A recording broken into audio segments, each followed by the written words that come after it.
গাজীপুরের সাংবাদিক আসাদুজ্জামান তুহিনের হত্যাকারীদের বিচারের দাবিতে গাজীপুর সদর উপজেলা সাংবাদিক সমাজের ব্যানারে মানববন্ধন অনুষ্ঠিত হয়েছে। শুক্রবার সকালে জয়দেবপুর থানা সংলগ্ন ঢাকা ময়মনসিংহ মহাসড়কে মানববন্ধনের আয়োজন করা হয়।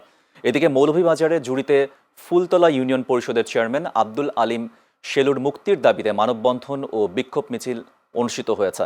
শুক্রবার বিকেলে উপজেলার ফুলতলা বাজারে এ মানববন্ধন ও বিক্ষোভ মিছিলের আয়োজন করা হয়। অন্যদিকে ময়মনসিংহের ভালুকায় ময়মনসিংহ দক্ষিণ জেলা বিএনপির যুগ্ম আহ্বায়ক ও উপজেলা বিএনপির ভারপ্রাপ্ত আহ্বায়ক মোহাম্মদ মোর্শেদ আলমের বিরুদ্ধে মিথ্যা অপপ্রচারের প্রতিবাদে সংবাদ সম্মেলন অনুষ্ঠিত হয়েছে।